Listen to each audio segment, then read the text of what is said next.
Muy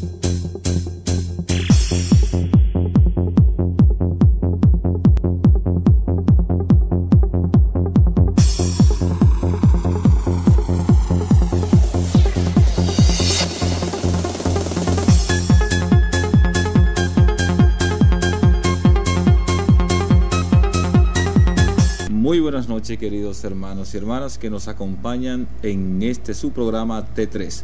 Una vez más estamos aquí para compartir con ustedes este espacio dirigido a un público joven, aunque ya yo estoy pasando la barrera, pero cuando me siento entre jóvenes, estoy joven. Buenas noches. Buenas noches, padre.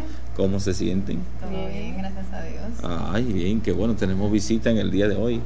Sí, tenemos mucha gente pasando por aquí en estos días, ¿verdad? Sí, eso es T3. Claro. Así que vamos a darle inmediatamente la oportunidad al padre para que él se nos presente y la multa que siempre ponemos de una vez.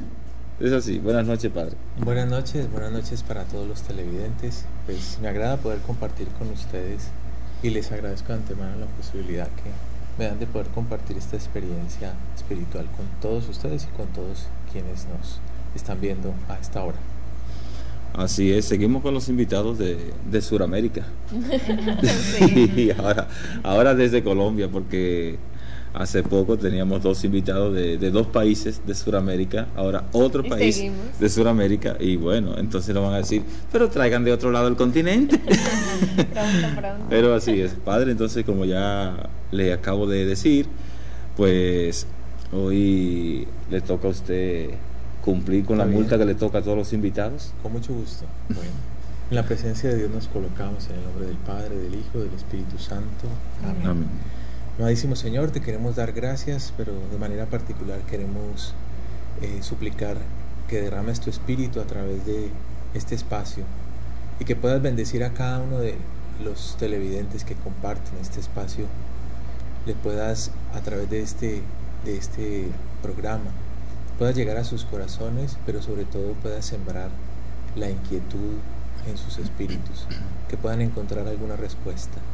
Danos el Espíritu Santo para que cada una de nuestras palabras sean tus palabras, Señor, y puedan colmar estos corazones que ahora mismo se disponen.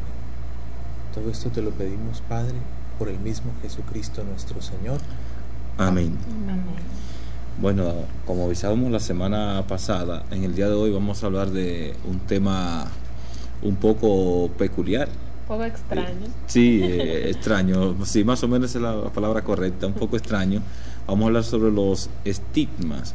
A veces se habrán preguntado, ¿qué es eso de los estigmas? Entonces el padre ha tenido ciertas experiencias con relación a este tema, y qué bueno que está de visita ahora en San Pedro de Macorís y lo hemos podido aprovechar para que nos comparta al respecto.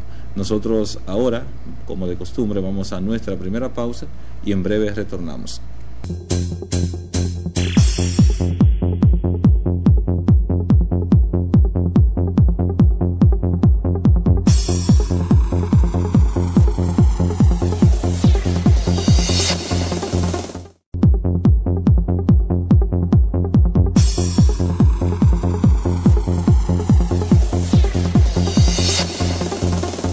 Buenas noches, amigos de T3. Nos encontramos hoy en la Parroquia Sagrada Familia en su sesión Súbete a mi fe. Ustedes se preguntarán qué hago yo, Paola, en la sesión de Jessica, pero por el momento Jessica no nos puede acompañar y yo voy a estar sustituyéndola. Hoy vamos a tener un tema muy interesante que son los estigmas y vamos a conocer un poco de lo que son y cómo surgen. El Evangelio de San Juan y de San Lucas nos dice que Jesús entró en el cenáculo para mostrarle a sus discípulos sus llagas en las manos, pies y costado. Esto logró sacar a tomar de su escepticismo y lograr que dijera la asombrosa frase desde su corazón: Señor mío y Dios mío. Esas llagas son llamadas estigmas. Los estigmas es una palabra que en griego significa señales. A lo largo de la historia de la Iglesia han habido diferentes hombres y mujeres que se han caracterizado por tener estas señales. Es un servicio o carisma que la Iglesia necesita en un momento particular de su historia. Es como un signo profético, una evocación, un relato sorprendente capaz de recordar a los hombres las cosas esenciales, la confirmación de Cristo y la salvación de Cristo que con sus llagas nos ha rescatado. En cierto sentido, todos llevamos los estigmas, pues con el bautismo estamos surgidos en la vida de Cristo Jesús, que nos permite participar plenamente en el gran misterio pascual de su muerte y resurrección. Cada estigmatizado es una prueba viviente que el Maestro Divino padeció por amor a la humanidad. La primera muestra fue el 12 de septiembre de 1224 con un joven conocido por la historia como San Francisco de Asís.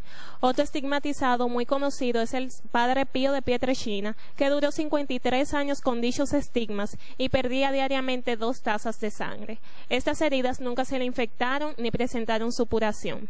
No son pocos los casos donde la sangre emanada por el estigmatizado tiene un olor a rosa. La estigmatización se da en clima de santidad, pero no necesariamente significa que el portador lleve una vida santa. Las llagas en los estigmatizados, en las manos y pies, se da por los clavos con los que crucificaron a Jesús. La herida en el costado se da por la lanza con la que traspasaron a Jesús, y en la cabeza por la corona de espinas que le colocaron.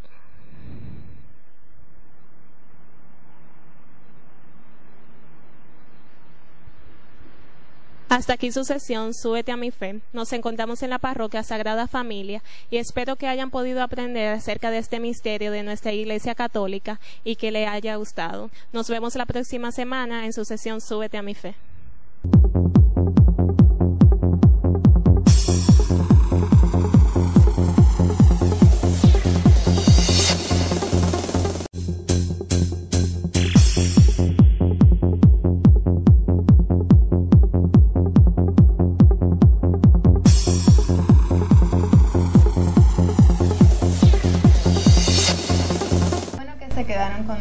Pero antes de continuar con este programa tan interesante, vamos a darle agradecimiento a nuestros patrocinadores. De Lindo Beauty Supply, de todo para la belleza del hombre y de la mujer, con su teléfono 809-246-2897. Proseguros, la ventaja de vivir tranquilo. Oficina de Abogados Hassim del Dr. Oscar Hassim. Agua Fuente de Oro, 20 años a tu servicio, con su teléfono 809-246-3188. De Emily Stylo, calle Altagracia, en Villa Velázquez, con su teléfono 809-461-3080. Seguimos y comenzamos. Bueno, pues una vez más le damos la bienvenida a T3, por si alguno está sintonizando en este momento. Estamos hoy, o vamos a comenzar a hablar a tiempo, a comenzar a hablar sobre los estigmas. Y para esto tenemos como invitado en este día al padre Gerardo, que es de Colombia y nos está visitando porque es superior de su comunidad y está dándole vuelta a su muchacho, ¿verdad que sí, madre? Y esa es su área, ¿verdad? Sí. Así que, padre, cuéntenos. La primera pregunta es natural, que es un estigma y cómo se come eso en nuestra vida. Pues efectivamente, como su nombre lo indica, no es un fenómeno normal, es un fenómeno paranormal y está catalogado como fenómeno místico. Incluso la Iglesia es muy cautelosa en el seguimiento de este tipo de fenómenos, justamente por lo extraordinarios que son y porque en algunos momentos de la historia, incluso momentos presentes, han habido fenómenos engañosos. Ustedes bien han encontrado de pronto en la Sagrada Escritura que el demonio se disfraza de ángel de luz. Sí. Y si hay algo que el diablo quiere hacer es confundir. Y justamente hay fenómenos, por eso la Iglesia es sabia y se detiene al hacer el seguimiento de esta fenomenología para comprobar que sean de Dios. Entonces, pues, ¿qué es el fenómeno de la estigmatización? Si nos remontamos a la Sagrada Escritura, tendríamos que de pronto un poquito ilustrar algunos textos de la Biblia que sería interesante que leyeras, Carol. para que nos ubiquemos un poquito en contexto desde la Sagrada Escritura, cuál es el origen y qué es lo que quiere manifestar, qué significa esto y qué le dice al mundo, no solamente al mundo religioso, al mundo cristiano, sino al mundo, porque es un grito al mundo. Okay. Podemos buscar en el Evangelio de Mateo 27, versículo 29. Después le colocaron en la cabeza una corona que habían trenzado con espinas y en la mano derecha le pusieron una caña. Doblaban la rodilla ante Jesús y se burlaban de él diciendo: viva el Rey de los judíos. Palabra del Señor. Gloria a ti, Señor Jesús. Si quieres continúa y después... Ok, entonces en el 35, allí lo crucificaron y después se repartieron entre ellos la ropa de Jesús, echándola a suertes. Vamos a otro texto más adelante. En Juan capítulo 19, 34. Sino que uno de los soldados le abrió el costado con la lanza y al instante salió sangre y agua.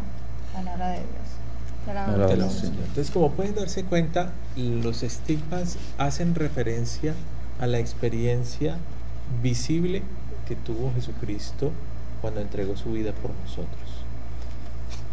Específicamente hace referencia a las heridas que prácticamente ponen en evidencia la muerte de Cristo, la pasión de Cristo. Entonces, generalmente, aunque comporta todo lo que tiene que ver con la pasión, y diferentes místicos han tenido diversas experiencias, así como no hay santo repetido, no hay experiencia de Dios repetida. Quiero decir con esto, a lo largo de la historia de la Iglesia han pasado más o menos reconocidos unos 300 estigmatizados en la historia de la Iglesia, reconocidos, porque hay muchos fenómenos, como muchos santos innominados, hay muchos fenómenos que no son nominados, y cada uno de los santos ha tenido una experiencia diversa. Sí se repiten elementos que están consignados en la Escritura, por lo menos las llagas en las manos, la corona de espina, el costado, los pies. Otros experimentan los latigazos, otros experimentan el sudor, la manifestación de Cristo cuando estuvo en el huerto de Getsemaní, que dice la Escritura sudó sangre, y así son diversas las experiencias, pero el común denominador es uno solo: Cristo participa su pasión y eso hace un fenómeno sobrenatural. Ese fenómeno comunica un mensaje a la humanidad en un momento histórico, en una realidad histórica. Es fundamentalmente eso. Okay. Entonces, para seguir con esto de las preguntas, ¿a quién se le manifiesta eso? O sea, ¿a qué persona tiene que tener un patrón? Pues Dios elige a quien quiere, a la hora que quiere, y definitivamente esos son de los misterios y de los secretos de Dios. Y hay algo claro, hay un patrón común. El patrón común es que Dios no nos elige por buenos ni por santos, aunque la gran mayoría están marcados. Muchos de estas personas han tenido una vida de virtud, aunque yo tengo una excepción que les voy a contar, y es un fenómeno muy actual que he acompañado en este preciso momento y está en Colombia.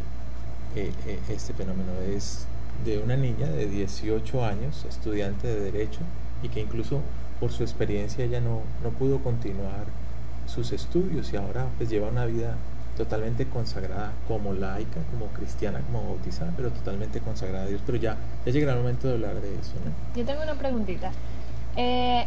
Y, por ejemplo, los estigmatizados han explicado qué sienten cuando lo tienen, más o menos cuáles son los síntomas, el dolor, cómo es. En efecto, sufren la pasión, solo que así es progresivo, ¿no? Lo que yo he podido indagar, lo que yo he podido conocer y experimentar es que es progresivo. Dios no, cuando escoge una persona, ya les dije, no la escoge ni por buena ni por santa, pero sí hay una preparación, hay un proceso, digámoslo así, espiritual para este tipo de experiencia. Por lo menos en mi comunidad hubo un hermano que se llamó Roque Solaque, y él tuvo la experiencia de los estigmas. Duró 1 año y medio con la experiencia, pero él primero tuvo esa experiencia digámoslo así, escondida, invisible. O sea, él experimentaba los dolores, pero las llagas no eran visibles. La experiencia de la corona de espinas no era visible. Y el dolor no era tan evidente, era un dolor más interno, pero eso fue progresivo. Así como Dios cuando nos llama, Él nos llama y como a niños de leche nos va formando, nos va educando, y en esa medida en que vamos creciendo nos va dando, pero también nos va exigiendo progresivamente. Mi pregunta iba sobre la experiencia del hermano Roque, que podemos pensar que como es un estigma y como es una marca, podemos pensar que siempre es visible, y hay experiencias, como ya acabas de mencionar, de que no necesariamente debe ser visible. O sea, que gente internamente lo sufre. Y, o sea, ¿cómo podría uno explicarle a una persona que por ahí le haga una pregunta de si es un estigma y cómo no se le ve? O sea, ¿qué explicación se le puede dar a una persona sobre eso? Vamos a un texto del apóstol San Pablo cuando él dice: sufre mi cuerpo las marcas de la pasión. Ese es un fundamento bíblico para explicar la experiencia de la pasión, no solamente como una identificación para el cristiano, sino como una experiencia física. Él lo manifiesta: sufre mi cuerpo las marcas de la pasión. Lo dice uno de los textos, solo que ahora no preciso la cita, pero la podríamos ubicar. Entonces, en ese sentido hay una explicación, uno, bíblica, y dos, te lo puedo decir por la experiencia de muchos místicos, y en particular la de este hermano Roque. Todo empezó como si hubiera sido una enfermedad que no lográbamos identificar cuál era. Muchas veces él se desvanecía, es decir, presentaba una sintomatología un poco compleja. Cuando lo llevamos a la clínica, al hospital, obviamente el cuadro clínico que presentaba decía nada, no tiene nada. Se recuperaba prontamente, y así fue como, digámoslo así, el Señor empezó como a llamarle la atención a él en orden a una fenomenología que ya estaba pensada y preparada. Después él empezó a manifestársele, el Señor empezó a manifestársele a través de sueños, a través de visiones, tuvo experiencias con varios santos, incluso fue preparado para la confesión. Por eso les digo yo, esto es un fenómeno místico. La palabra mística viene de misterio, y el misterio es eso que está escondido, que solamente la fe puede develar, no que los sentidos o la razón pueden verificar.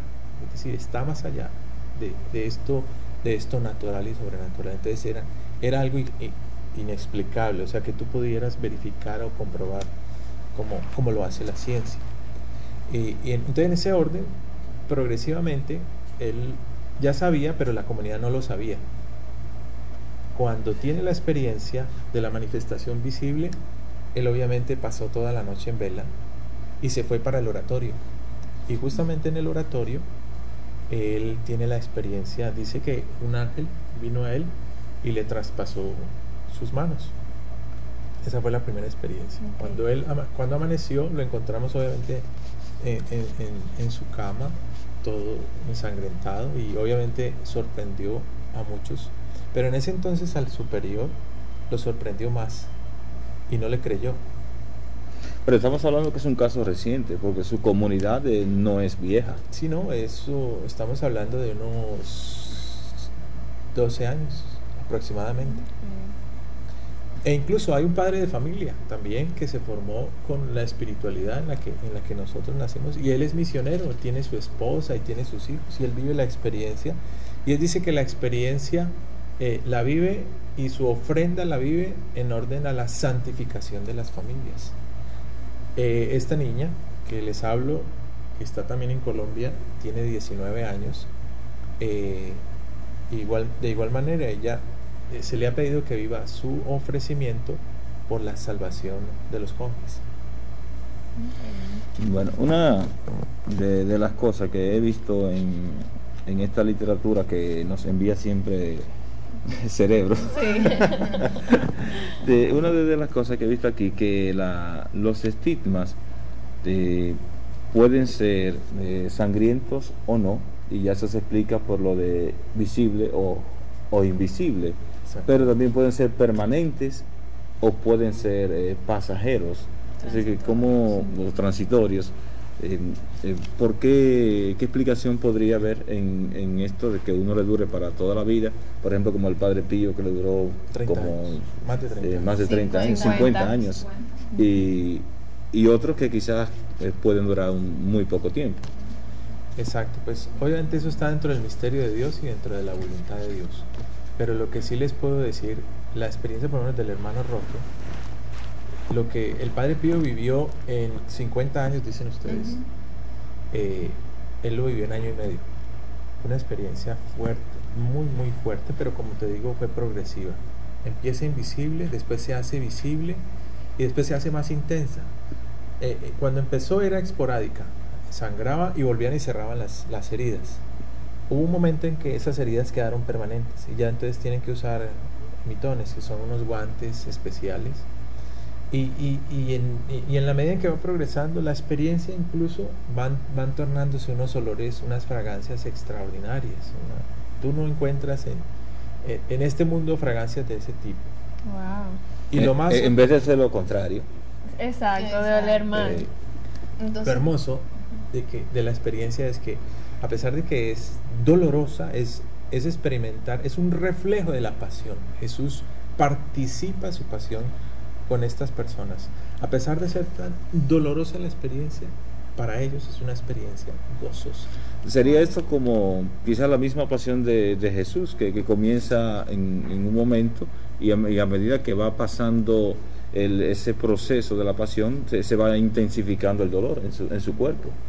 Podría ser como un reflejo directo de la pasión. ¿Cuál es el propósito? Una pregunta que no han hecho, pero que está como implícita. ¿Cuál es el propósito? ¿Por qué el Señor permite ese tipo de fenómenos? ¿Qué les parece, padre, si el propósito lo dejamos para el próximo segmento? Tema, ¿no? Así que vamos a la pausa y retornamos en breve.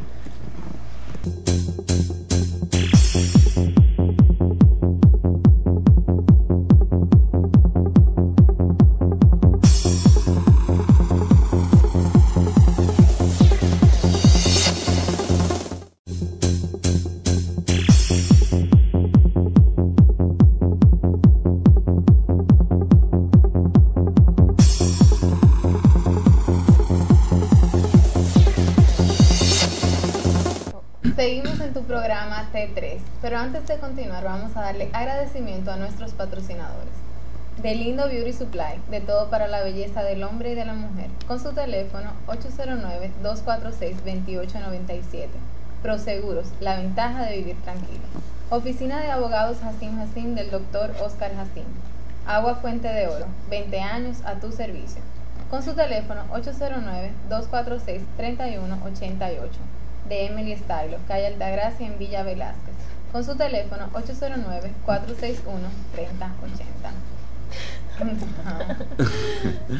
Ay, no aprenden ellos. No aprenden. Ese Eddie, Dios mío. Y eso, échale la culpa, él está en su casa. Ese Eddie es tremendo. Bien, bueno, nos quedamos entonces en el propósito de los estigmas, el porqué de eso, o para qué sirve y cuál es el propósito que Dios tiene con esto. Escuchamos no solamente por catequesis, por la palabra y por doctrina, que Cristo murió para salvarnos. Definitivamente Dios no es un Dios de show y no permite que las cosas sucedan. Repita eso, padre. No es un Dios de show. Okay. Que hay gente que le gusta estar haciendo show por ahí. Eso no es de Dios. ¿Y qué quiero decir con eso? Eso es muy de acá, ¿no? El show. Sí, claro. Sonó, pegó. ¿Qué quiero decir con esto? Cuando Dios se manifiesta porque tiene un porqué y un para qué. Hay una razón de ser. Y no quiere fenómenos extraordinarios que simplemente llamen la atención, sino lo de Dios tiene profundidad. Y el por qué tiene que ver con esto. Cristo muere para salvar, nos recuerda que nos ama y que Él murió en la cruz por nosotros. Y este tipo de fenómenos, de una manera simple pero extraordinaria, nos recuerdan que primero Dios murió por amor, y murió por ti y murió por mí. Y al hacerse tan cercanos estos fenómenos, nos está recordando yo pagué un precio por ti. Y lo dice la Sagrada Escritura. ¿Cuál es el precio? Su sangre. Es su sangre. Entonces, eso fundamentalmente es uno de los grandes propósitos. Y es curioso. Ese es el mensaje que la iglesia, nuestra iglesia católica, nos da. Tú no encuentras este tipo de fenómenos en ninguna otra iglesia, por más cristiana que sea. A lo largo de la historia no se han dado ese tipo de manifestaciones. Es más, les voy a contar algo. La experiencia de esta niña que acompaño en Colombia hace 19 años, que tiene 19 años, perdón, empezó formándose en la escuela protestante.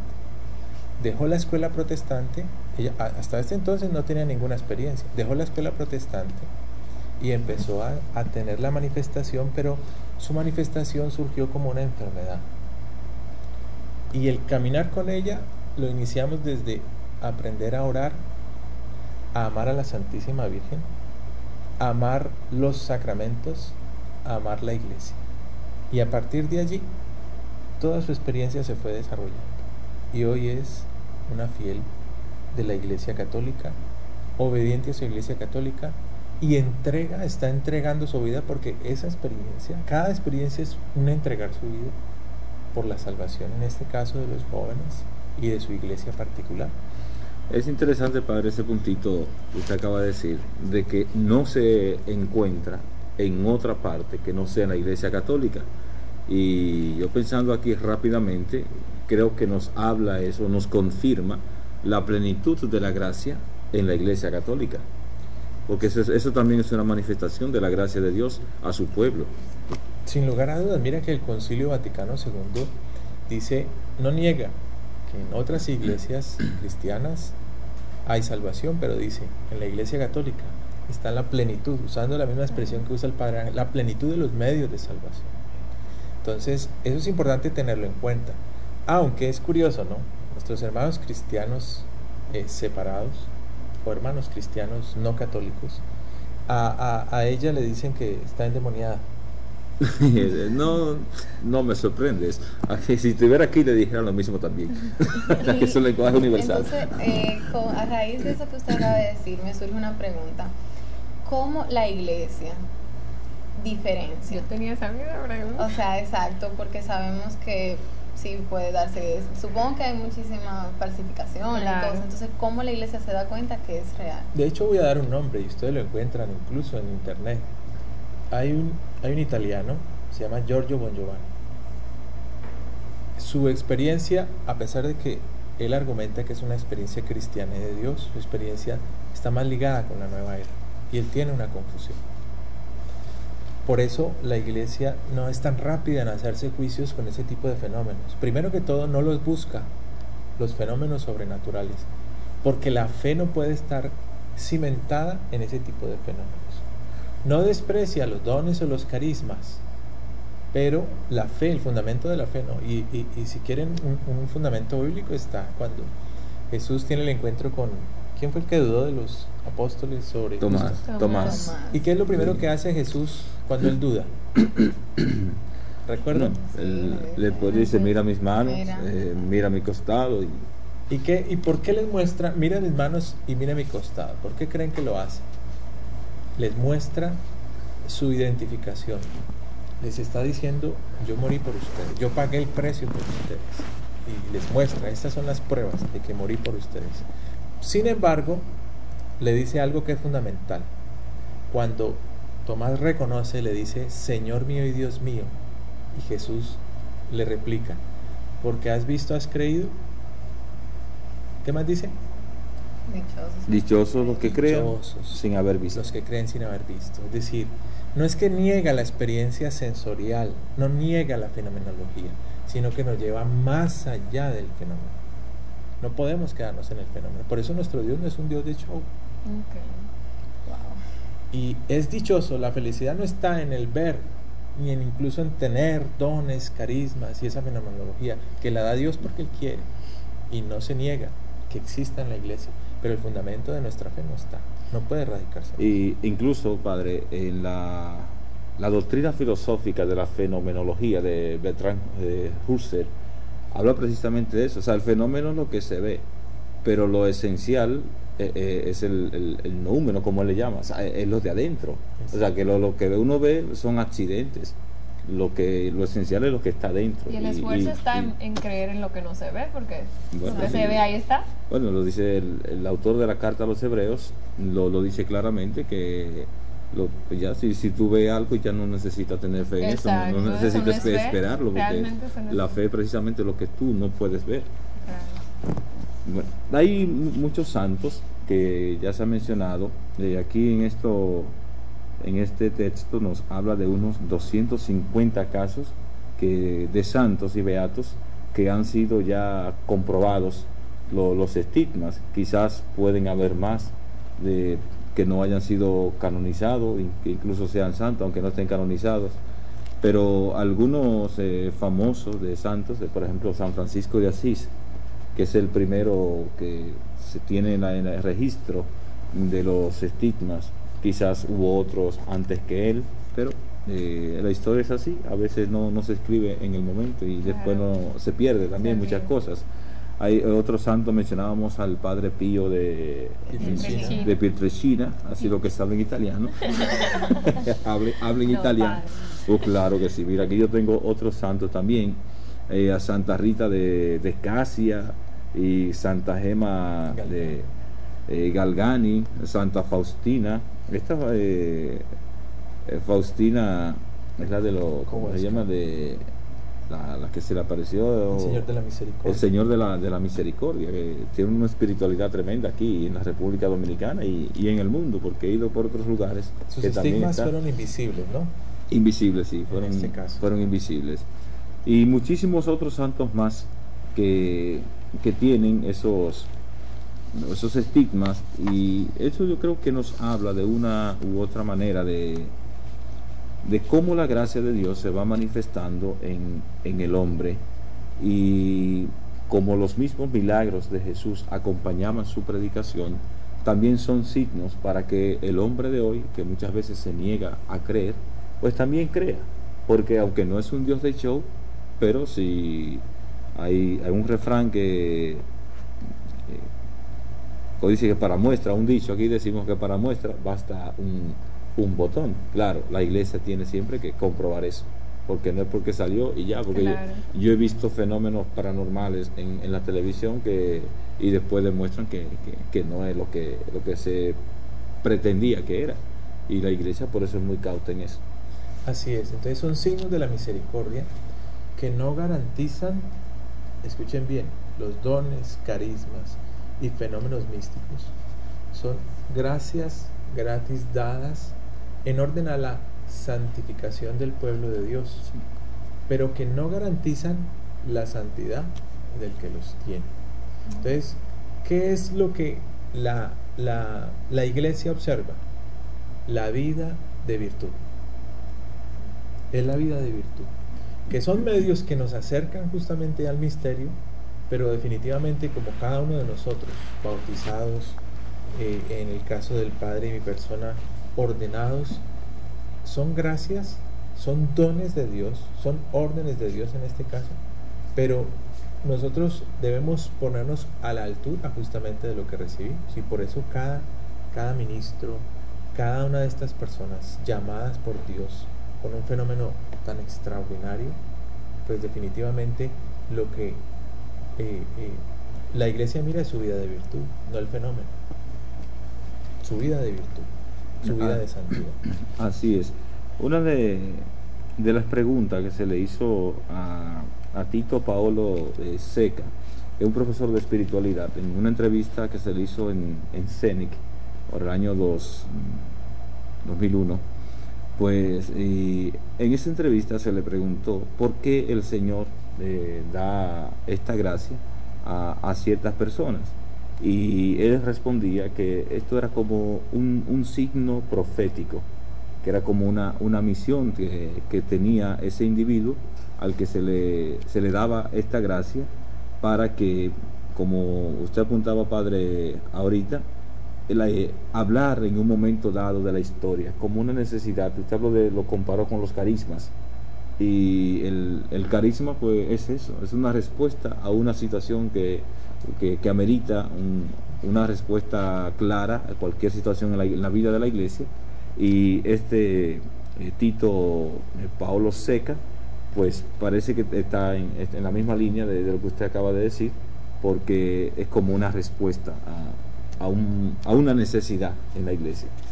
Fundamentalmente el llamado es a la conversión, y uno observa siguiendo estas fenomenologías en los ambientes donde se han dado este tipo de experiencias que son extraordinarias, muchas conversiones, y sobre todo conversiones absolutamente extraordinarias, de gente que definitivamente de Dios ni ha querido ni ha creído. Entonces, ¿cómo discierne la iglesia justamente, o cómo acompaña un proceso de estos? Justamente lo dice la misma Escritura: por sus frutos los conoceréis, ¿no? Y un grandioso fruto, diríamos, es la conversión. Retomando incluso palabras de San Agustín, ¿no? Él dice que más milagro que la resurrección de un muerto es la conversión de un pecador. Y si seguimos las palabras de San Agustín, pues tendríamos que observar justamente en estos fenómenos extraordinarios de los estigmas y de los estigmatizados, está justamente la conversión de muchos pecadores. Una pregunta, ¿cuál es la posición de la iglesia en caso de que algún estigmatizado se rehúse a que lo sigan, o sea, que lo mantengan en vigilancia o algo así?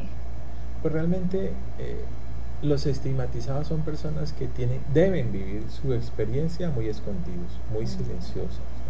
Lo de Dios, como lo del bien, el bien no hace ruido, así como el ruido no hace bien, el bien no hace ruido. Y justamente en eso se destaca la iglesia, y por eso en el seguimiento de una persona con un fenómeno de estos está el hecho de que son personas que tienen bajo perfil.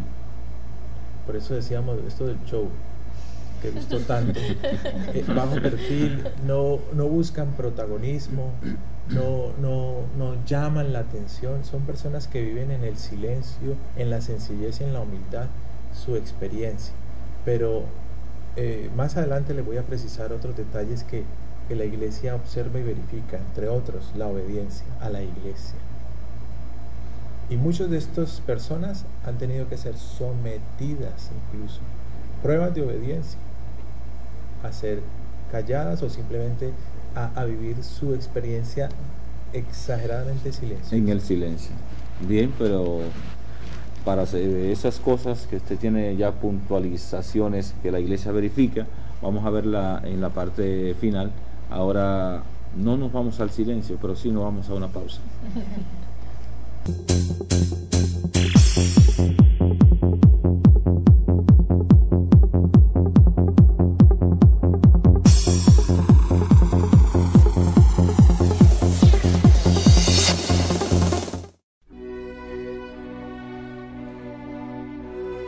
En una granja de un pequeño pueblo del sur de Italia creció uno de los santos más conocidos, estudiados y queridos de la historia, el Padre Pío.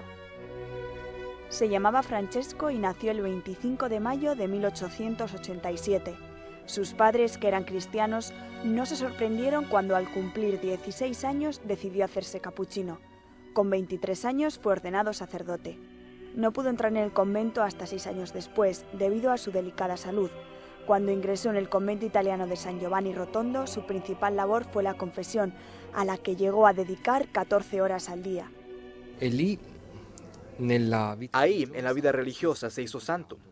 Vivió profundamente las virtudes de la vida religiosa, y esto hizo que en todo el mundo se le vea como un gran santo, un hombre que dedicó su vida al servicio de Dios y de los hombres. Pero Dios le pedía más. Un 20 de septiembre de 1918, con 31 años, aparecieron en sus manos y costado las heridas que produjeron a Cristo los clavos y la lanza.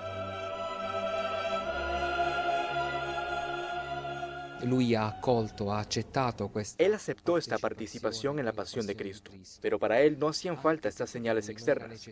Decía, ¿para qué necesito esta confusión? Porque sabía la expectación que los estigmas habrían levantado a su alrededor.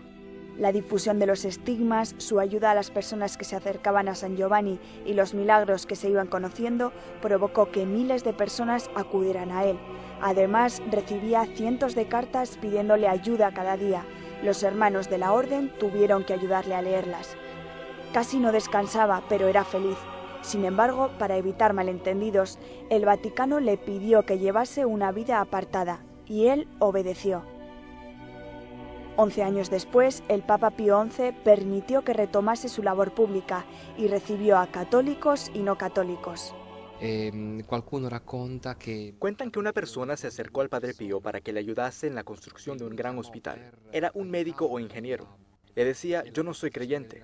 Y Padre Pío respondía, no te preocupes, Dios sí cree en ti. Hoy en día su mensaje sigue siendo actual. Su ejemplo y palabras continúan asombrando a los que se acercan a él. Independientemente de los eventos extraordinarios, lo que atrae es su sencillez y cercanía.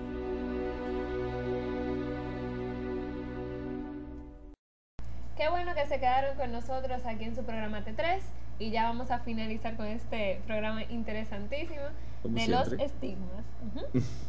El padre se quedó explicándonos algunos puntos sobre... de lo que la iglesia pues, precisa a la hora de verificar estos casos. Uno de los elementos de discernimiento de la iglesia es la obediencia, la sumisión de la persona que tiene esta fenomenología, uno a los mandamientos de la iglesia y a las directrices de la iglesia. Y conozco que en gran parte de los casos este tipo de personas son sometidas como al silencio, como al anonimato, porque como decíamos al inicio, la experiencia no es extraordinaria por lo que se haga de ella, es extraordinaria por la manifestación de Dios, justamente. Eso es lo que hace sobrenatural una experiencia. Incluso para muchos de nosotros cristianos, la experiencia de vida cristiana la hace extraordinaria en la presencia de Dios, no los carismas o los dones o los talentos que tengamos, es la presencia de Dios en nuestra vida. Y en ese orden, la iglesia es sabia y por eso se demora, por eso es lenta, por eso observa, por eso mira. Y finalmente, lo que da crédito a un fenómeno de esto es la vida de virtud. Por sus frutos los que conoceréis, ¿no? Entonces, uno de ellos nominábamos era la conversión. La conversión no solamente de la persona llamada a un fenómeno de esto, sino todo lo que gira alrededor. La obediencia a la iglesia, la sumisión a los mandamientos, en fin. En términos generales y muy sintéticamente, muy sucintamente eso. Una de las cosas que nos acusan a los sacerdotes y a los obispos es de que somos incrédulos muchas veces cuando la gente se nos acerca a plantearnos esos fenómenos, sueños, revelaciones que supuestamente tienen. Entonces uno como que se queda como, bueno, y no es que no le pone asunto, pero tampoco le dice a la persona que sí, yo te creo y eso es así. No, uno no afirma, porque eso es lo que la gente viene buscando donde el sacerdote, que uno afirme lo que ella ya trae como enlatado. Entonces nos dicen que somos como un poco incrédulos, como que el corazón se nos endurece. Y no es que el corazón se desendurezca, voy a salir ahora en defensa de nuestra, no es que se endurezca el corazón, es precisamente por esto, es que debemos ser cautelosos a la hora de hablar de ciertos fenómenos, porque hasta que no se comprueba en el tiempo, no se puede afirmar. Por ejemplo, las apariciones de la Virgen.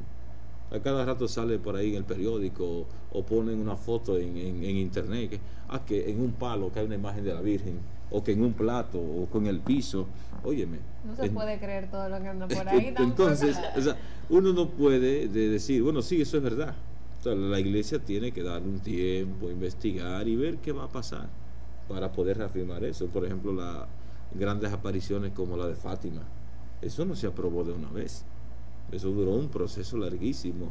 Y ahí Vittorio Messori tiene un libro importantísimo sobre eso, dice María de Nazaret, y habla sobre ese proceso de de la aprobación de ese milagro, de esa aparición de la Virgen en Fátima, pero que es un asunto, repito, de mucho tiempo. No es que seamos incrédulos, sino cautelosos.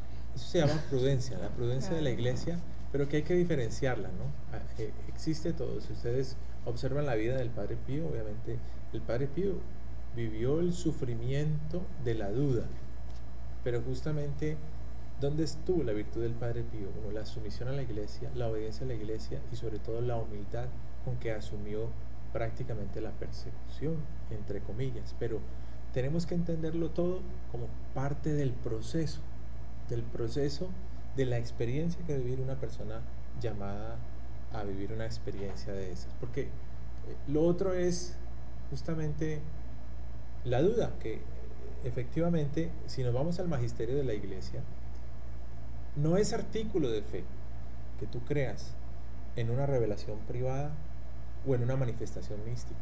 Sí es artículo de fe que tú creas en la Iglesia, que es una, que es santa, que es católica, que Jesucristo resucitó. Eso es artículo de fe.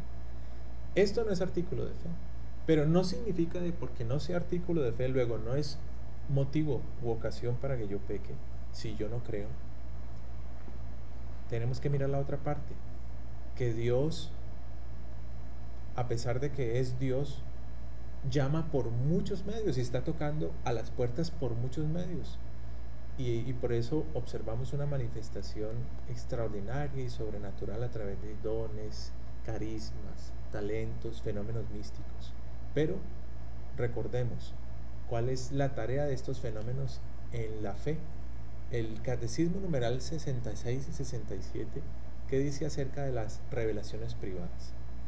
Dicen que no completan ni mejoran la revelación pública. ¿Cuál es la revelación pública? Lo que está en lo que nosotros conocemos como la Sagrada Escritura. No la completan ni la mejoran, pero sí ayudan a vivirla. Ayudan. Es un elemento que nos ayuda a vivir la fe en la revelación pública, que es la palabra. Sí, entonces, aparte de lo de la palabra, también lo del magisterio de la Iglesia. La revelación dada a conocer en el magisterio. O sea, la revelación pública y la tradición, que es el magisterio de la Iglesia que interpreta la Sagrada Escritura. Entonces, fundamentalmente eso. Hay un propósito, pero tiene un carácter de medio, no de fin. Así es. El padre nos decía si queda tiempo, nos decía en la pausa que el demonio tiene participación en esto. ¿Cuál es? Pues los estigmatizados son personas no solamente que sufren la pasión, sufren este fenómeno místico físicamente, también lo sufren espiritualmente y lo sufren corporalmente.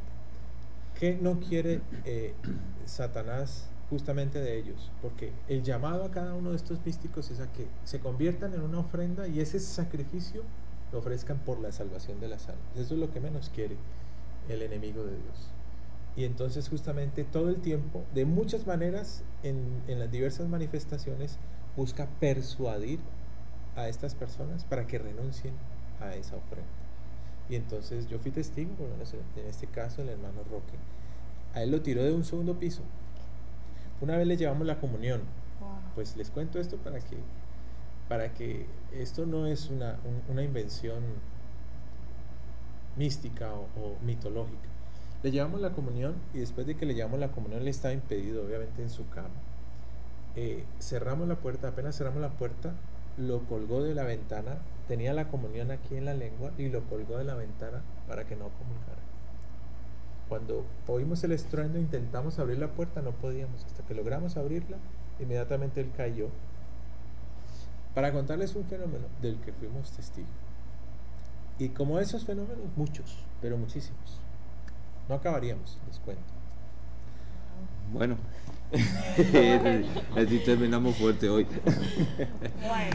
Bueno, señora, queremos agradecerle infinitamente al Padre de su presencia con nosotros y qué programa tan educativo para todos, para mí también, porque es un tema que no siempre uno se pone a estudiar porque no llama tanto la atención y qué bueno que usted ha tenido la experiencia, y me imagino que por esas experiencias pues también ha tenido que seguir investigando y motivándose en ese aspecto.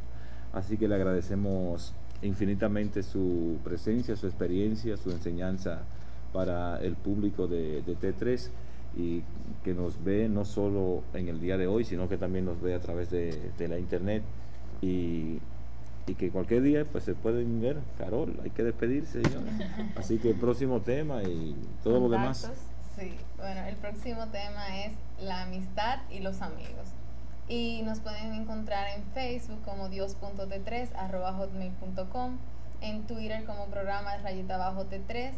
Y si no pudieron ver el programa, si quieren volver a verlo, entonces nos encuentran en YouTube. Ponen programa T3 en search y ahí nos pueden encontrar. Hay que poner search para encontrar a Eddie. Claro. Ay, señores. Pero muchas gracias, Ay. Padre. Nos despedimos siempre con la bendición, así que hoy le toca a usted también.